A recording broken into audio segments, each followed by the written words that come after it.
And we're back. Thanks to all our fans who's been watching IGN Live today. You guys rock. Seriously, you really rock. And if you're just joining us, you're in for a treat. We're showing a crazy ton of exclusive game demos and interviews for the next 3 days. Just point your browser to e3.ign.com or youtube.com/e3 or download IGN's app on Xbox Live. Right now, we're going to continue our Microsoft Block of Ages with Fable The Journey.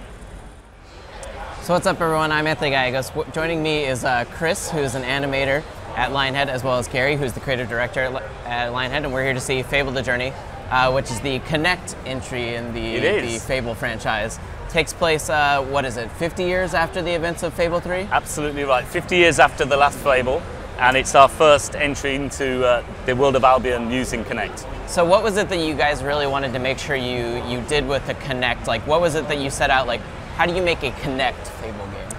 Well, first of all, we just wanted to know, people who have Connect, what speaks to them. You know, they maybe want to play something with more depth, something that's a longer play, something they can play seated on the couch. And we really wanted to make something that hit on those tenets. So that's what we've made. We've made a long play game. It's 15 plus hours long, and you can sit it on, as you can see Chris is doing right now, he's playing it on his couch. He's not moving, coffee tables out of the way, and that was important for us. So everything that you'll do in Fable Connect then will involve the arms only. It'll be an arms game rather than like. There's a little bit of body leaning from time to time. We strafe around, but usually we're using the upper body.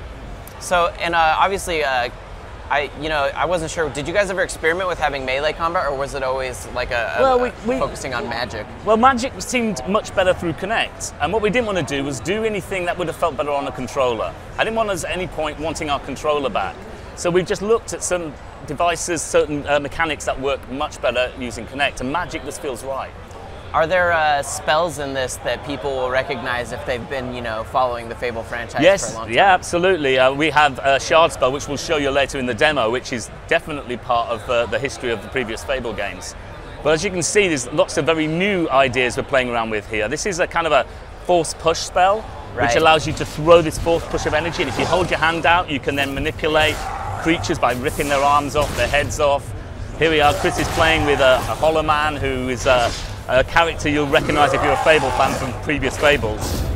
So the setting and all that, and the way that you guys kind of set the stage and portray things, it seems like you're definitely, there's a certain atmosphere to the world of Fable. That I think you guys are trying to maintain with the art style and kind of the I wouldn't necessarily say campiness, but it's a quirky universe. It's not super serious. Absolutely, humor is absolutely important to a Fable fan, and we've kept the Fable humor. The world is, as you say, slightly camp, slightly quirky.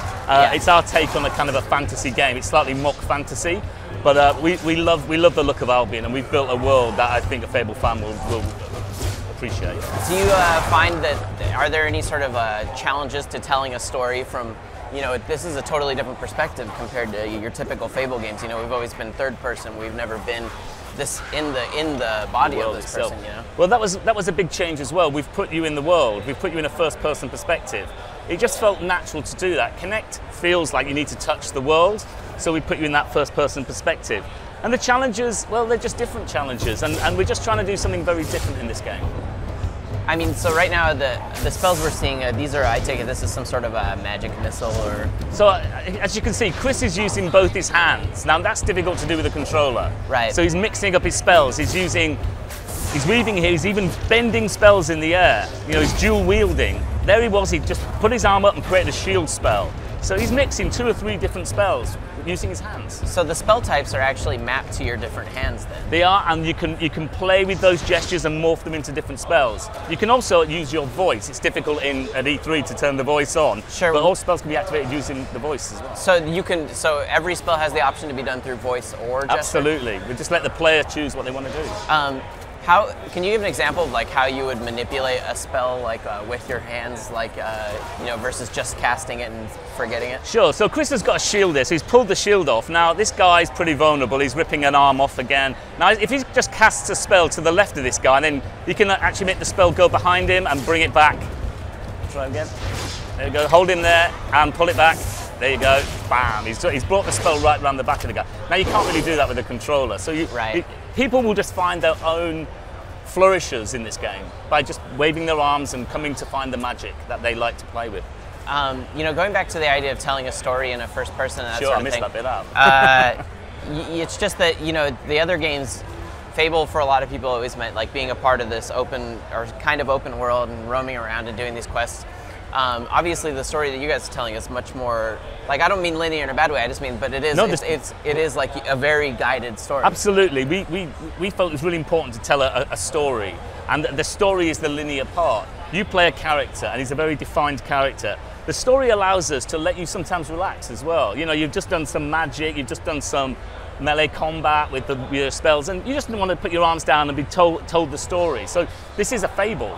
It's a 15+ hour story, and you play the character, the main character, Gabriel, in our game. Will there be any sort of, one of the kind of tenets of the Fable franchise in the past is, there's your character becomes evil or becomes different, good versus bad.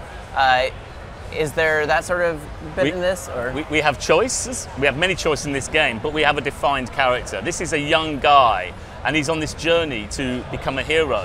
So the choice isn't morphing the character, but it's choice in morphing the way you evolve your magical spells. You can level up in this game. You can spend your XP on different spell upgrades. So I think they're just different choices in Fable The Journey. So as far as the humor goes and stuff, some of the past Fable games, they could be a little crude at times and stuff, and I mean that in the best way. But obviously, this is a game that I feel like is probably targeted at maybe a little bit of a different audience. I disagree, if you don't mind saying. No, by all means. We've gone for a younger age rating purely because we've taken some of the language away. But I think when you play this game, you'll feel it's definitely aimed at an older market. And I think this game has all the usual humour. We've got the same writing team, the same team that have built the first 3 Fables, built this Fable. Humour is important. And I think you'll see it's pretty hardcore. It's just, we just didn't want to necessarily get an 18 rating just because there was a few swear words in there. It just didn't seem necessary. Well, it's shaping up really well. Thank you so much, Gary. Thank you so much, Chris, for joining us. Thank you. Let's take it and give it right back to Naomi. Thank you. Awesome, thanks for that look. As for you guys out there, how did the journey look to you? Keep the conversation going by leaving a comment below, friending us on Facebook, or following and tweeting at IGN on Twitter with the hashtag E3. Next, we're going to have a look at the one and only Halo 4.